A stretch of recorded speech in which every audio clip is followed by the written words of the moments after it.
Olá! Estamos iniciando mais um programa Movimento Empresarial aqui pela Poa TV. Eu sou Rogério Bon e hoje eu vou conversar com dois convidados muito especiais. Diretamente de Sapiranga, na região metropolitana de Porto Alegre, eu vou conversar com o Robson Gabriel, que é especialista em marketing digital. E aqui em Porto Alegre, nós vamos conversar com uma pessoa que você conhece bem, que é a cirurgiã dentista Aline Martins e Silva, responsável pelo quadro Dicas de Saúde Bucal. Ela vai falar para nós um pouco a respeito de vários temas, inclusive de que forma todo esse processo que aconteceu da enchente afetou a saúde bucal das pessoas. Você sabe, as dicas de gestão empresarial são com a Vera Brock. As dicas de constelação familiar com a Cláudia Fortuna. As dicas jurídicas com o advogado Luiz Gustavo Longo. O programa Movimento Empresarial tem o apoio da Macro Office, o seu local para eventos. Também da Priscila Oliveira, fotógrafa de posicionamento e responsável pelas imagens deste programa. E da Canadá Intercâmbio, do idioma à imigração. O programa Movimento Empresarial está começando a partir de agora.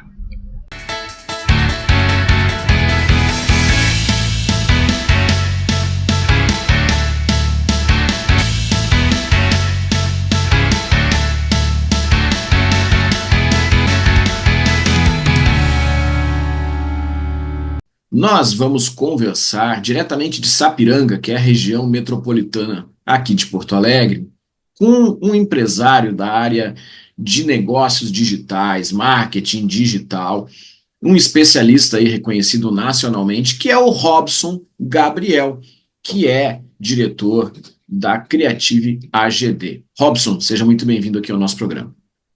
Olá, Rogério, muito obrigado pela oportunidade. É uma enorme satisfação estar aqui com vocês, poder compartilhar um pouquinho da minha história com vocês aí. Maravilha. Mas, Robson, o tema de negócios digitais, ele é pulsante. Cada vez mais a economia hoje se movimenta em função dos negócios digitais. Antes da gente entrar nesse tema, eu vou pedir para tu falar um pouco a respeito da tua trajetória para as pessoas te conhecerem. Bom, então, vamos lá.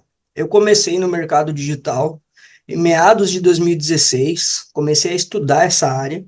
Eu tenho duas formações, a primeira dela é designer, eu sou um designer formado e depois eu fiz marketing junto, eu acabei fazendo as duas áreas de graduação ao mesmo tempo, então foi bem puxado. Mas por que eu fui para a área do marketing em si? Eu escolhi essa área depois.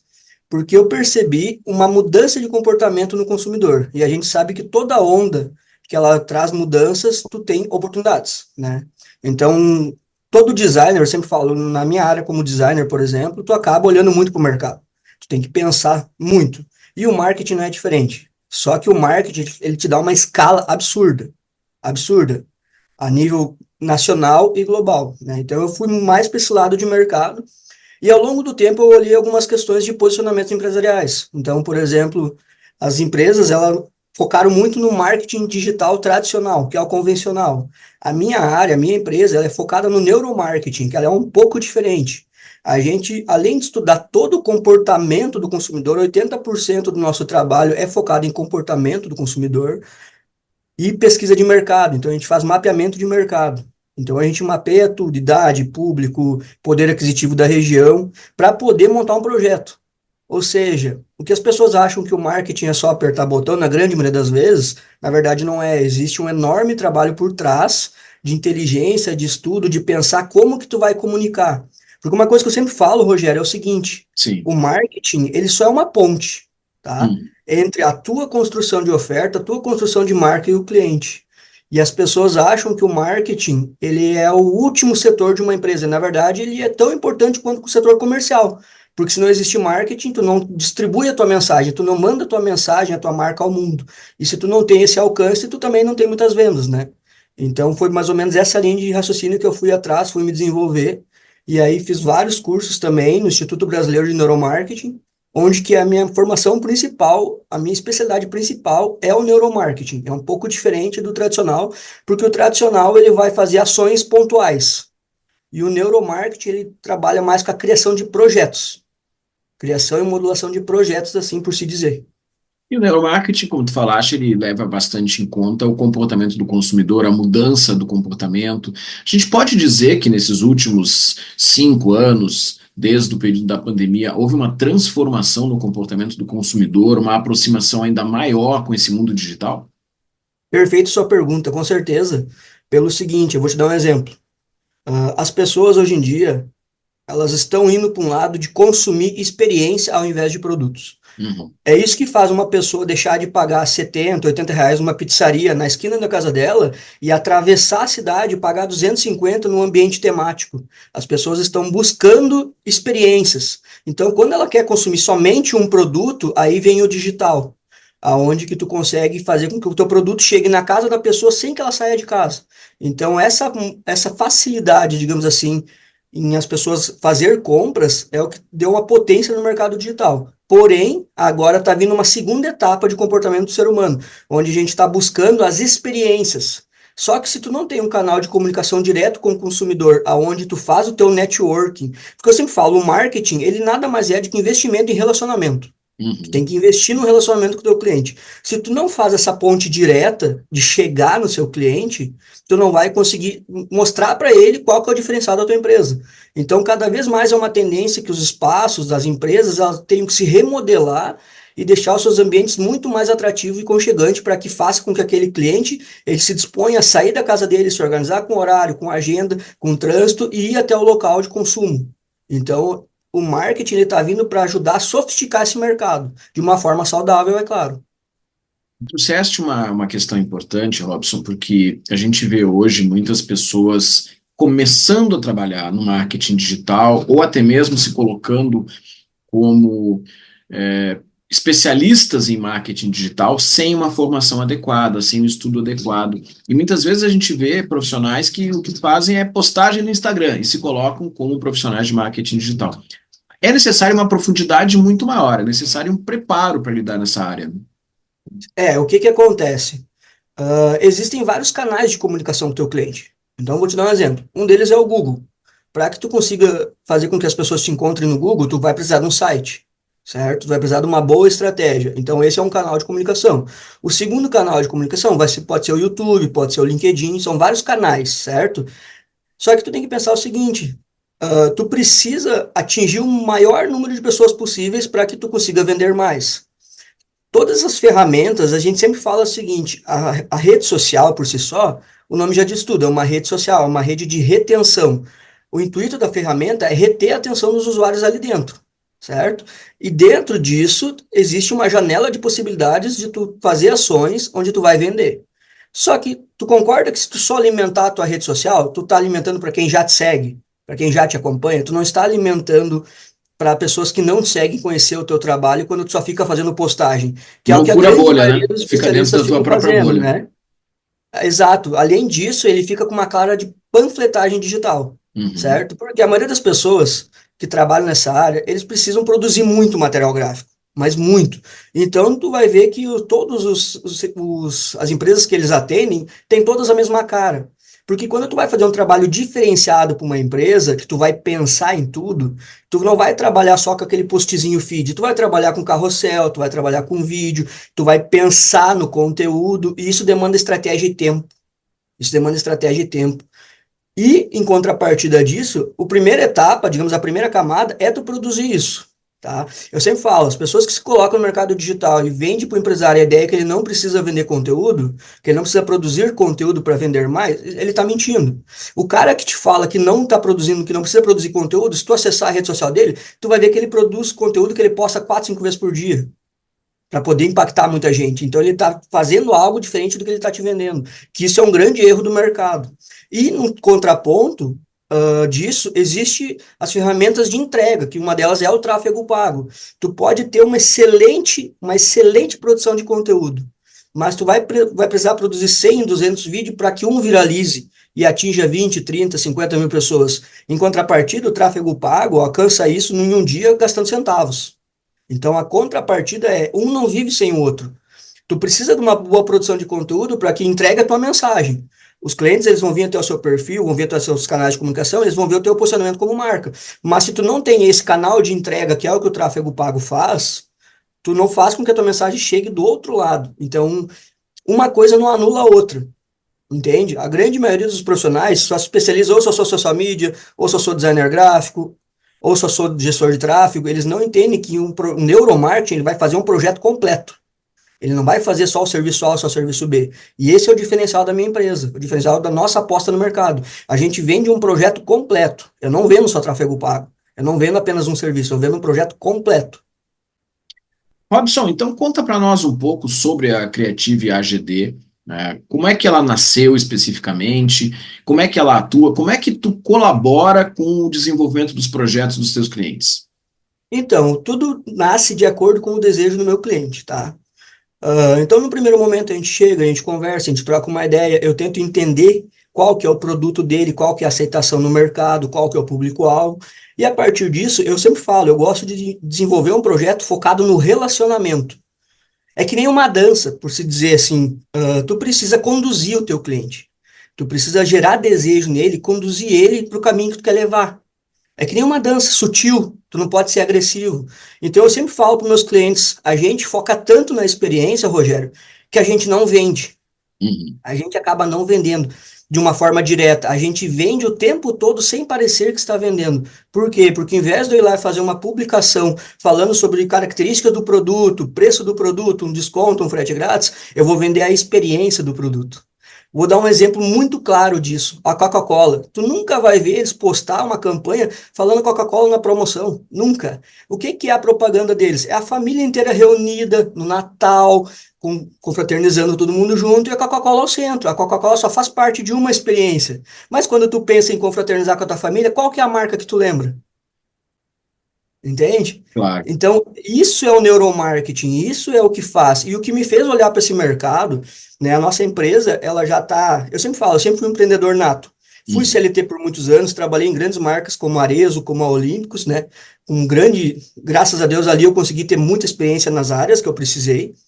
E o que me fez olhar para o mercado foi justamente isso, é entender que no cenário brasileiro hoje, como tu falou, são 5 anos, né, que deu essa transformação, apesar de que o mercado digital no Brasil tem desde 99, tá? As pessoas só não sabem.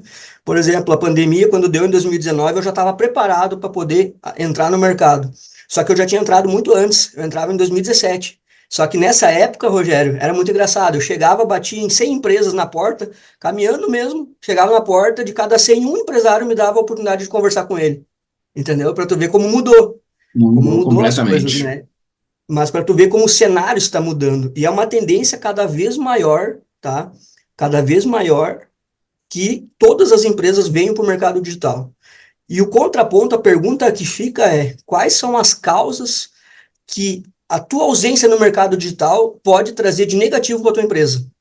É uma reflexão que eu quero deixar para as pessoas. Por quê? Porque isso, no médio e longo prazo, as pessoas ainda estão se adaptando. Como tu falou, faz 5 anos, tá? Hoje, em torno aí, tu tem em torno de 20 a 25%, 30% das empresas já olhando para esse mercado digital no Brasil. Só que a partir de 2030, para chegar em torno de 70%. Aquela pessoa que não entrou agora, vai deixar para entrar só lá em 2030, quando tiver uma corrida absurda, ela vai sair muito atrás. Ela já vai estar muito para trás no mercado. Porque hoje a briga não é mais por quem vende mais, a briga é pela atenção do seu usuário. Em uma hora, quantos vídeos tu vê? Absurdamente, tu vai ver 50, 80 vídeos, se for videozinhos de 15 segundos, 20 segundos, né? Então a briga ela é pela atenção. A briga é pela tua capacidade de reter a atenção das pessoas e transformar a vida dela através da venda de uma experiência. Como eu falo, a gente não vende produto, a gente vende experiência. Então a Creative AGD ela veio desse olhar para o mercado, de entender que as pessoas elas não querem mais consumir um produto, elas querem ter uma ligação com a marca. Elas querem sentir que aquela marca conecta com ela. E tu precisa ter uma causa maior para tua marca, tu precisa ter um posicionamento melhor no mercado e vender uma experiência para o teu usuário que te aproxima ele de ti, que faz com que ele se sinta conectado contigo. E aí veio a proposta da nossa empresa. A gente olha para o mercado, todos os nossos projetos, a gente faz pensando em conectar e encurtar essa distância no relacionamento com o cliente. Na verdade, a conexão que tu cria é mais forte, ela perdura por mais tempo. Muitas vezes as empresas elas acabam caindo no lugar comum de vender o produto mais barato ou fazer uma conexão para uma única campanha de um único produto, quando na verdade isso acaba gerando um desgaste de ter que estar continuamente criando alguma coisa para convencer o teu cliente e tu deixa de estabelecer uma relação mais profunda e duradoura com ele, né?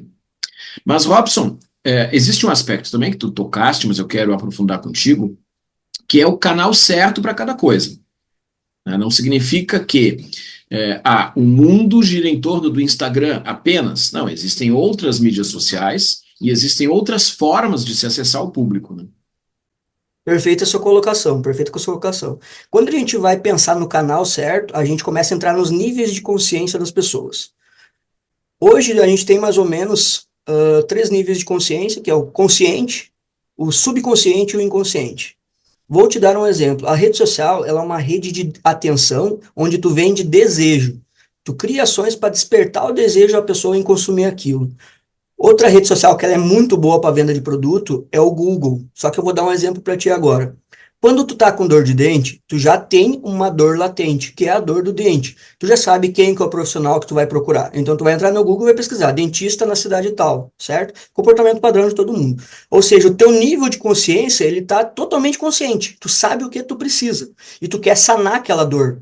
Então, é no Google que tu vai encontrar isso.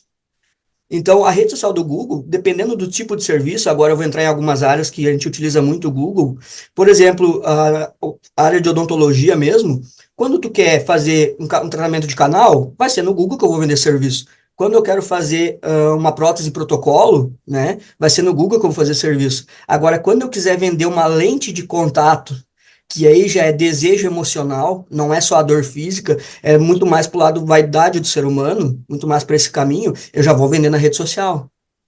Então, cada produto, cada serviço, ele tem que ser posicionado de uma forma correta. Vou dar outro exemplo. A área do direito. Vamos pegar a área do direito familiar. Não faz sentido eu ir lá pro Facebook, pro Instagram e rodar uma propaganda falando o seguinte, é até engraçado que eu vou falar, mas faz muito sentido. Rogério, tu tá pensando em separar da sua esposa? Saiba quais são os seus direitos. Cara, ninguém faz isso, entendeu?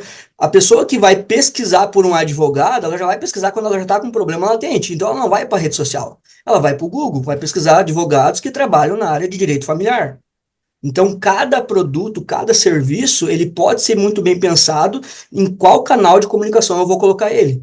E tem um terceiro ponto que é uma coisa não anula a outra, um canal não anula o outro. Eu posso sim fazer um trabalho focado em direito familiar, mas focado em distribuir conteúdos, tá? Pensando em como evitar o problema. Como evitar uma separação? E aí sim o meu expert, o meu advogado, o meu cliente, ele pode dar dicas de tentar salvar o relacionamento. Aí tu vai me pensar, tá, mas Robson, isso é contraproducente. Só que aí tem um instinto do ser humano que é, o nosso instinto por natureza é a zona de conforto. Então, tudo que tu ganha de informação, 80%, 90% tu não executa. Então, a gente não acaba não executando, principalmente quando é de graça. É uma realidade do ser humano.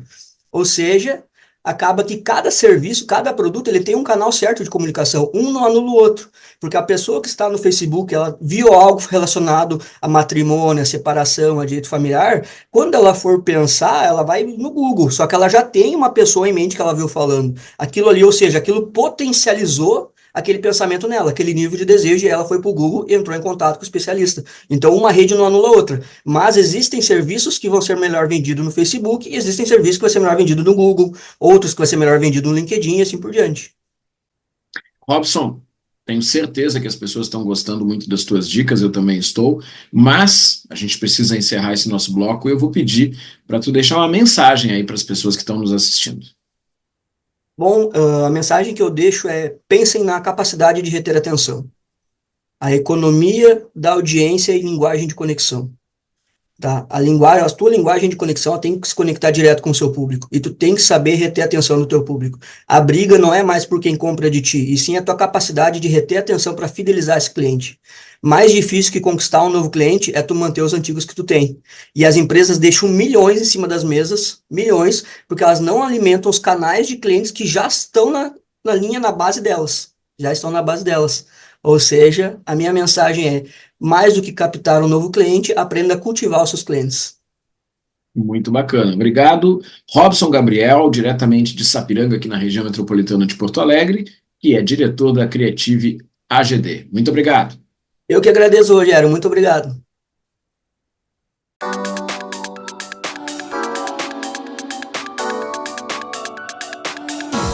Eu sou a Vera Brock, sou doutora pelo Departamento de Economia da Universidade de Les Illes Baleares, na Espanha, e tenho pós-doutorado em Educação pela Florida Christian University dos Estados Unidos. Sou palestrante, CEO da Brock Delphi Educação, autora do livro Competências para o Administrador, o enfoque para o saber ser e o saber fazer. Além de ajudar você a organizar a sua empresa e a desenvolver os seus colaboradores. Ajudo também a acelerar o seu negócio. No movimento empresarial da Poa TV, com as dicas de gestão, hoje eu trouxe para você uma reflexão sobre o tempo. O tempo. Qual o empresário, empresária, empreendedor, empreendedora, gestor, gestora, educador e líderes que não tiveram em algum momento de suas vidas um conflito, uma dor, um processo decisório que envolvesse o tempo. Tempo para decidir, tempo para refletir, tempo para olhar e prever o futuro. Então, pressupõe-se que o fator tempo é importante e fundamental. Empreender é ter uma visão antecipada do tempo que passa a ser um benefício para você e para a sua empresa quanto o tempo é bem planejado.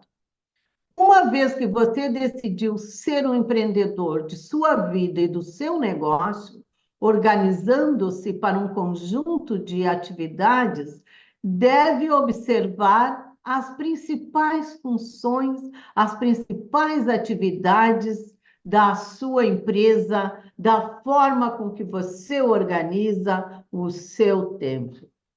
Você arriscaria lançar um produto ou serviço sem planejar o tempo? Difícil, não é mesmo? O planejamento é o que dá sustentação para o seu negócio e isto não pode ser imprescindível de tempo. A organização, o layout, não nos atrevemos a iniciar qualquer atividade sem um bom layout, se ele não estiver adequado. O clima, a disposição, a tecnologia que iremos usar, enfim, o layout é fundamental, mas precisamos de tempo. Planejar, organizar. E um terceiro ponto ainda, em busca de contemplar esse tempo, são os colaboradores que dão sustentação para os nossos negócios. Sem eles, como vamos delegar as atividades? Sabe-se que para comandar, dirigir, liderar, devemos estar preparados e humanizados. E muitas vezes aprendemos com os colaboradores. Esses princípios são elementares para iniciar a gestão do tempo. Apoiar os colaboradores, humanizando a organização, administrar o tempo requer projetos. Projetos de serviços ou produtos, projetos de captação de clientes, projetos de parcerias, projetos para incorporação de tecnologia entre muitos outros. E tudo isso requer bem dimensionar o tempo.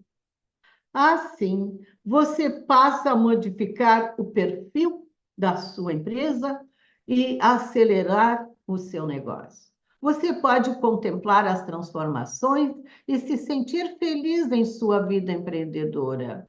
O tempo é uma variável relevante. O tempo é o único que possuímos de verdade, e uma vez que o usamos, ele não volta mais. Eu jamais voltarei a ser um adolescente. Veja este exemplo. Mas já tive esse tempo. Contudo, ele se foi e não volta mais. Então, senhor, senhora, empreendedor, empreendedora, use adequadamente o seu tempo.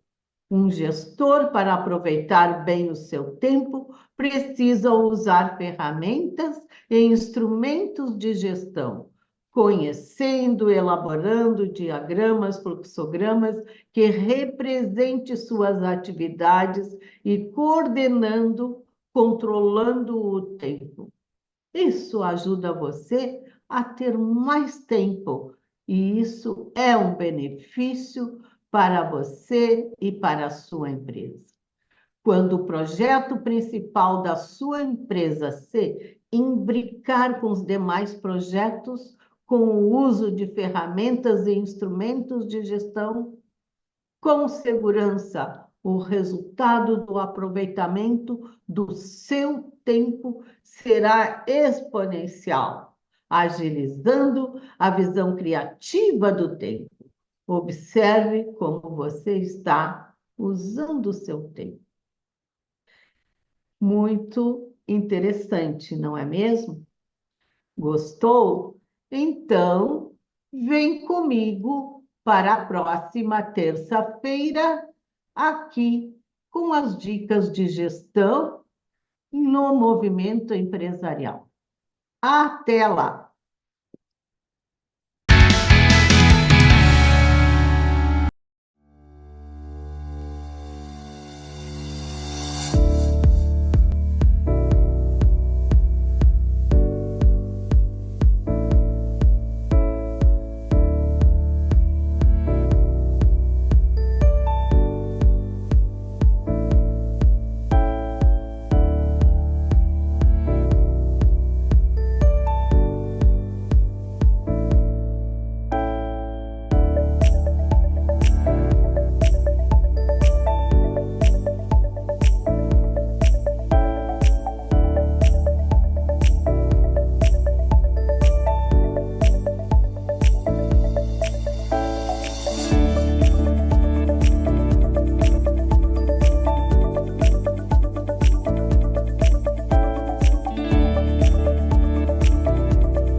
Você não percebe, mas já é um doador. Quantas vezes você já doou o ombro para um amigo? Doou o seu tempo para escutar alguém? Quando você ama, no fundo, você está doando o seu coração. Empatia, solidariedade, amor, humanidade. Tá tudo dentro de você. Seja você também um doador de órgãos. Avisa a sua família. Quando você doa, o amor vive.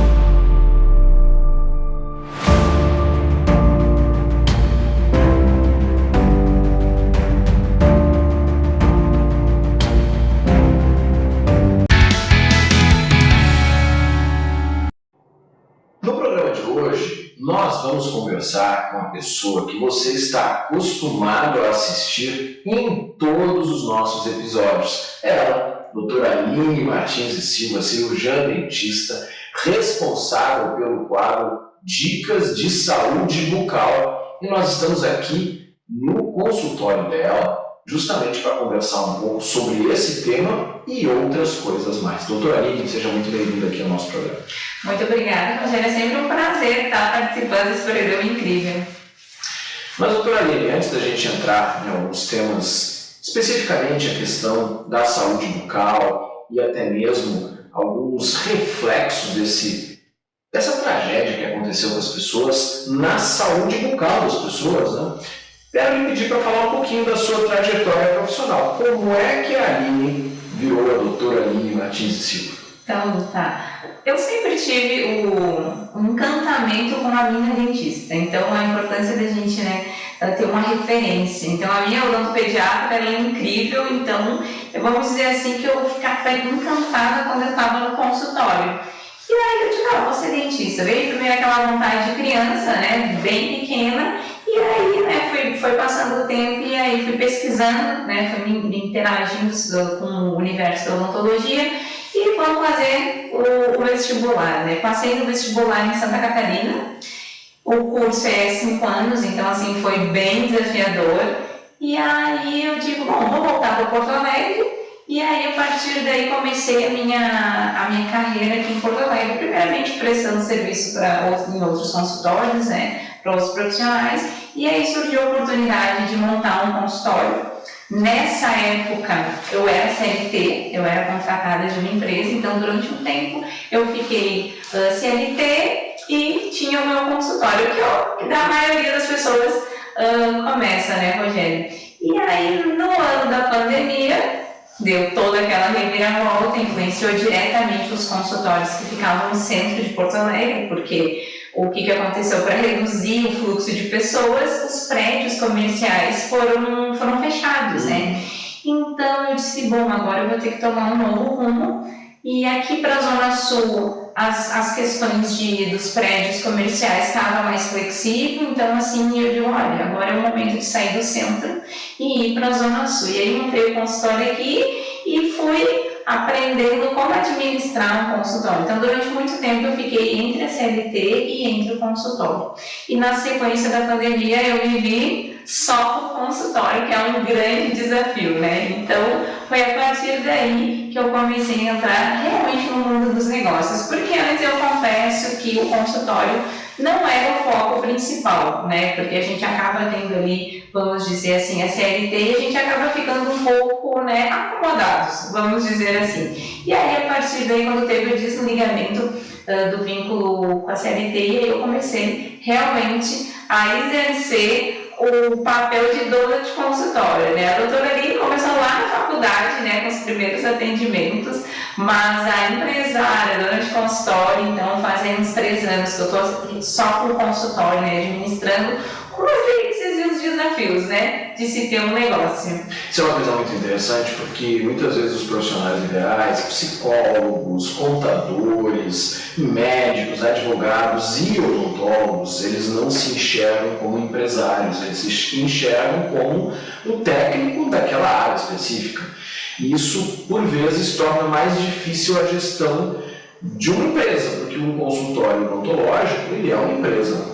Com certeza, Rogério, e isso agora eu acredito que está mudando nos currículos da faculdade, mas de uma maneira muito gradual. Então, assim, eu não tive nada de administração, o que hoje, né, avaliando, é praticamente inadmissível, né, porque as faculdades, elas têm o objetivo de passar a formação técnica, né, a técnica, como fazer o procedimento, como lidar com o paciente. E o desafio de tu sair da faculdade e montar um consultório, na odontologia a gente não sai com essa ideia de dono de consultório, que é uma empresa, quais os trâmites que tu tem que fazer, como que tu deve fazer. Então, assim, a gente acaba aprendendo isso na prática. Acredito que eu já tive um pouquinho isso no sangue, no sentido assim, vou lá, vou meter a cara. Não vim de família que tinha consultório, né? Então, assim, minha família tem um histórico todo de CLT. Então, assim, foi o pontapé inicial, né, da minha parte de montar um consultório. Todos os episódios tu trazes ideias para as pessoas refletirem a respeito de saúde bucal. E aí eu quero começar perguntando primeiro para ti, as novas gerações, meus filhos, aqueles jovens que têm aí seus 15, 16 anos, 20 anos, eles têm hoje uma consciência maior da importância de tomar cuidado com a saúde bucal ou é igual?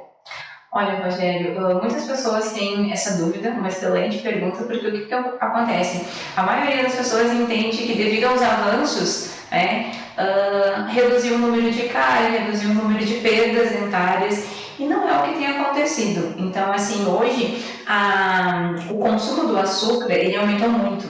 Então, assim, o açúcar, o refrigerante, né? Então, a oferta, né, para as crianças, ela aumentou, se a gente for comparar, né, com as outras gerações. Então, assim, a gente tem ainda um grande número, né, de crianças com cárie, de adolescentes com cárie. Então, assim, a gente teve uma evolução, mas, assim, não foi uma mudança grande, né, porque os atendimentos clínicos a gente vê crianças pequenas fazendo extração, crianças pequenas com cárie, adolescentes com cárie. Então, assim, isso ainda é um grande desafio para a odontologia.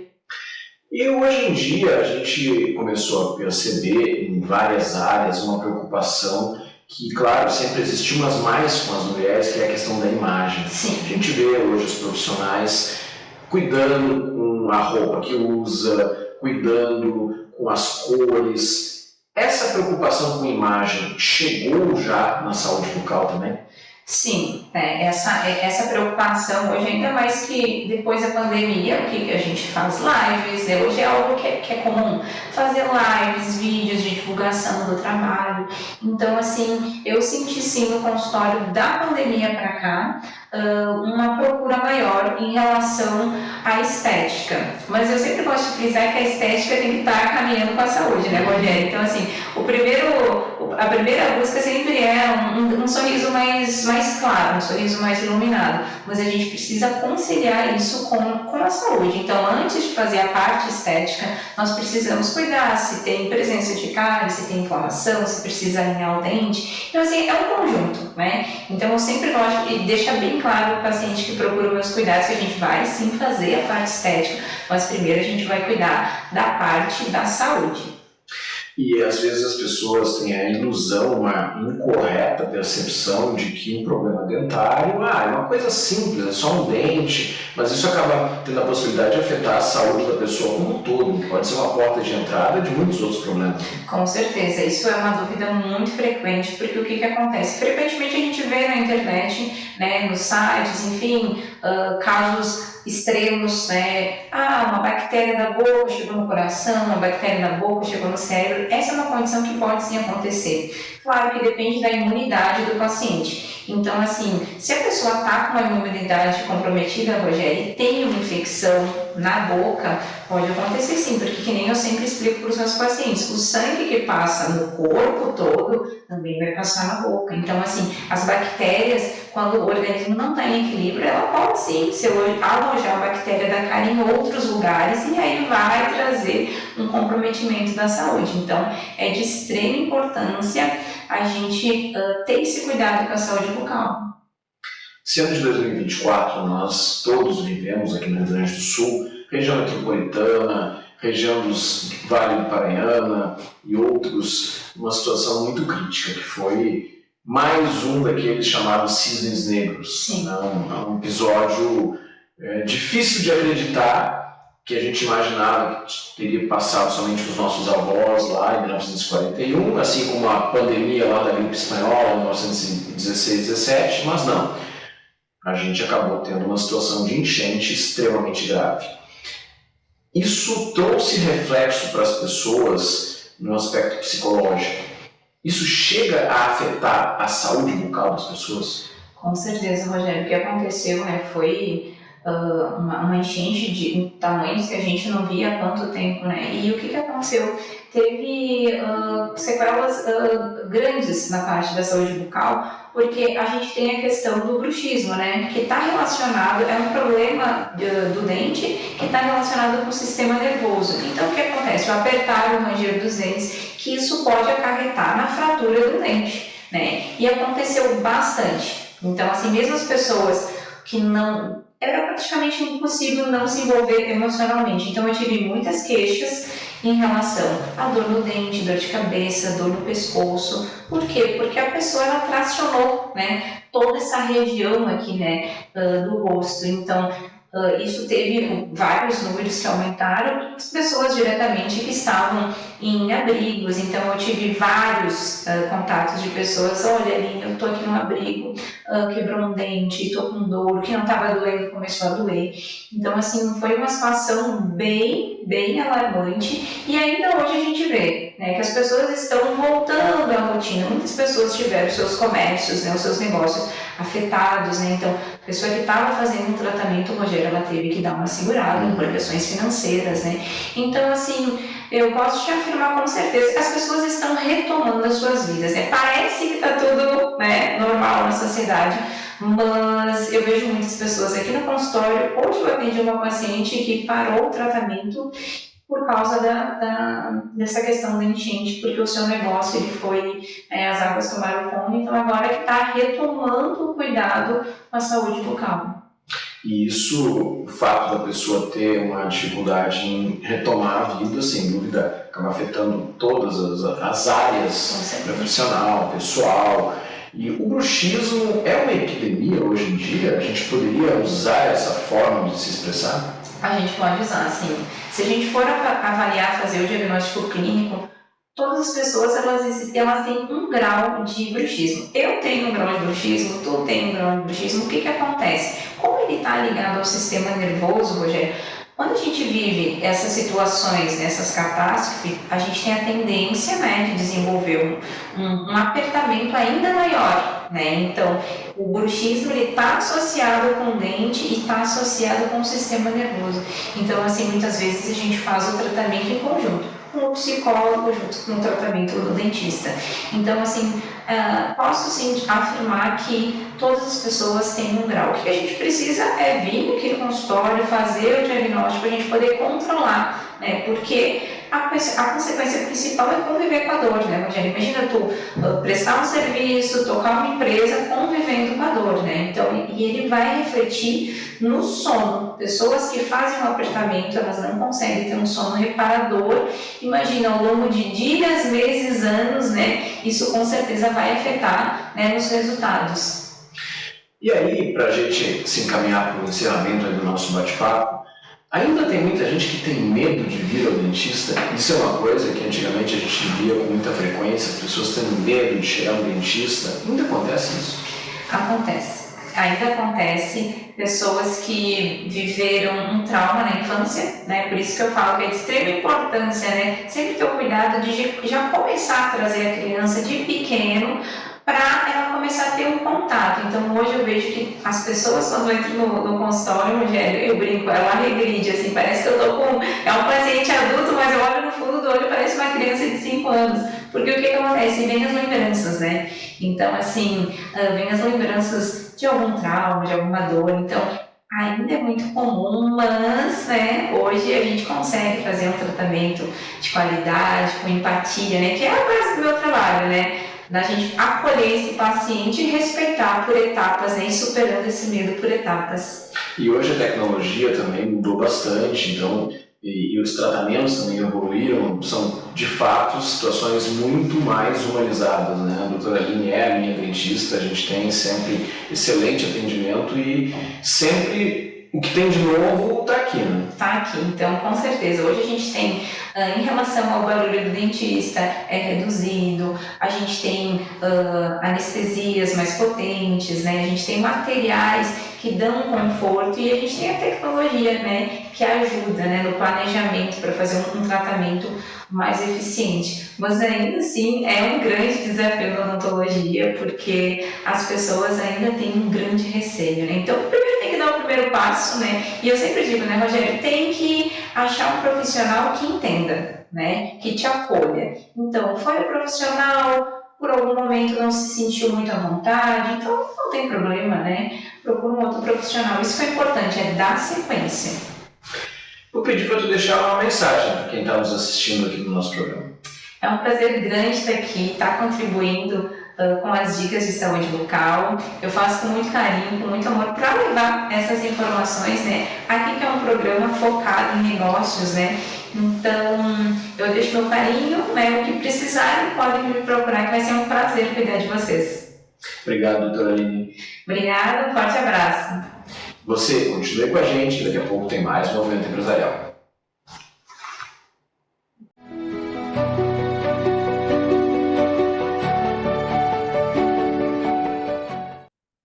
Olá, eu sou Cláudia Fortuna e eu venho falar sobre constelação familiar. E hoje o tema está relacionado com o efeito pós-enchente aqui no Rio Grande do Sul. Sim, este efeito muitos animaizinhos foram parar nos abrigos, graças a Deus, salvos e cuidados, e agora eles precisam de um lar. E é uma quantidade bem expressiva. É muito legal de ver que tem gente que gosta de cuidar de gente, tem gente que gosta de cuidar de bicho, tem gente que gosta de cuidar de gente de bicho, tá tudo certo. Tem lugar para todos esses amores, para todos esses cuidados. E agora eu quero falar um assunto assim. Qual é o papel do pet na vida das pessoas, na vida das famílias? Porque os pets, eles têm um papel. Muitos se desencontraram dos seus donos, sabe-se lá por quê. Talvez muitos também não tivessem donos. Então, está sendo feita muitas feiras de adoção, que é um gesto muito bonito, uma adoção, como eles chamam, solidária, consciente, responsável, que é uma palavra bem importante quando a gente vai cuidar de um terceiro, e o pet é este terceiro que necessita de cuidado. Ok. O que é o papel do pet na vida familiar? Ele tem um papel muito específico, e este papel está relacionado com amor, claro, e é uma relação de amor que a gente estabelece com os bichinhos, tanto que as pessoas adotam como se fossem membros da família. Prestem bem atenção, como se fossem membros da família. Mas não são membros da família, efetivamente não são. Então, se eles ocupam o lugar como se fossem pessoas da nossa família, será que a gente tem essa consciência de que, de fato, eles estão representando pessoas que fazem parte e que foram excluídas da família? E que, através daquele bichinho, a gente consegue dar aquele carinho, aquele amor? É um bom tema para a gente pensar sobre isso. Então, assim, de um modo geral, a gente não pode dizer que sempre, mas de um modo geral, os animaizinhos de estimação, eles vêm preencher lugares que a gente não consegue, às vezes, enxergar que alguém está fazendo falta ali. Nós, como seres humanos, quando alguém se comporta de um jeito que a gente não gosta, ou quando tem um segredo na família a respeito de um aborto, de uma criança que foi dada em adoção, de um tio que foi embora há muitos anos e ninguém mais fala sobre ele, muitas vezes o nosso coração sabe antes da presença dessas pessoas. Então é normal que pessoas que estão inseridas em famílias com situações assim preencham um pouco da sua vida com bichinhos de estimação.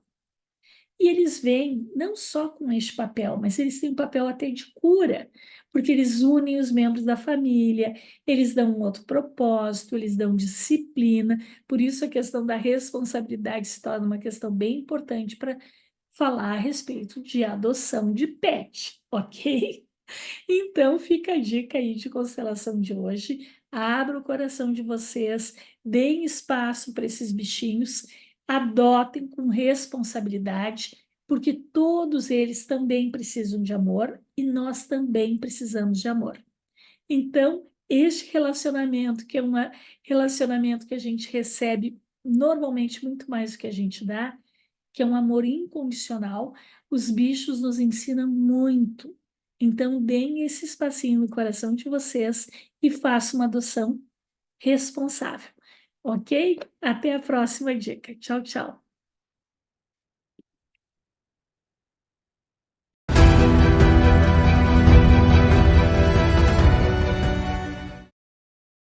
Olá pessoal, meu nome é Luiz Gustavo Longo, sou advogado e consultor trabalhista e estarei para conversar com vocês aqui sobre dicas jurídicas empresariais. Nós vamos conversar hoje sobre processos seletivos. Existem algumas limitações legais que quando a empresa faz um processo seletivo para contratar um funcionário, precisa ser obedecida. Por exemplo, existe um artigo 422 do Código Civil em que a empresa precisa ter boa fé na contratação de trabalhadores. Por que isso? Porque se a empresa desobedecer esse princípio da boa fé, ela pode estar sujeita a sofrer indenizações trabalhistas, principalmente por danos morais, tá? Então eu vou citar um exemplo, por exemplo, de uma empresa que faz um processo seletivo e contrata o funcionário, faz um exame admissional, o trabalhador se desliga da empresa anterior para ser contratado por essa empresa. Então o que acontece, né? Se a empresa desiste da contratação após a elaboração do exame admissional, essa empresa ela faltou com o princípio da boa-fé. Quer dizer, ela disse para o trabalhador que iria contratar, mandou fazer o exame admissional e chegou na hora, no primeiro dia de trabalho, digamos, essa empresa desistiu de contratar. Então, o princípio da boa-fé é muito importante, principalmente levando em conta o processo seletivo dos funcionários. Então agora nós vamos conversar um pouquinho sobre limitações legais que existem no processo seletivo. O artigo 373 da CLT diz que o empregador ou preposto não pode exigir revistas íntimas na elaboração e durante o processo seletivo. Isso não pode, isso é uma limitação legal, então não pode proceder revistas íntimas. Outra limitação legal do processo seletivo é no artigo 442-A da CLT, que diz que para fins de contratação, o empregador não exigirá do candidato a emprego comprovação de experiência prévia por tempo superior a 6 meses no mesmo tipo de atividade. Se a empresa exigir do trabalhador que comprove essa experiência prévia com um tempo superior acima de 6 meses, o que vai acabar acontecendo? Ela vai publicizar isso e isso é ilegal. Quer dizer, ela estará sujeita a uma indenização por danos morais, caso ela assim proceda. Esse artigo 442-A da CLT é importante ressaltar que a empresa tem que deixar para si, ela não pode publicizar essa exigência de comprovação de experiência superior a 6 meses. Outra situação importante nas entrevistas de emprego, não pode invadir a privacidade do candidato. Por exemplo, perguntar sobre opção sexual, se a pessoa, por exemplo, vai entrevistar uma mulher, se ela quer ter filhos, exigir exames de gravidez. Isso não pode porque isso invade a privacidade do candidato. Então isso é importante nas entrevistas de emprego, as empresas não podem invadir a privacidade do candidato e isso a pessoa responsável tem que cuidar.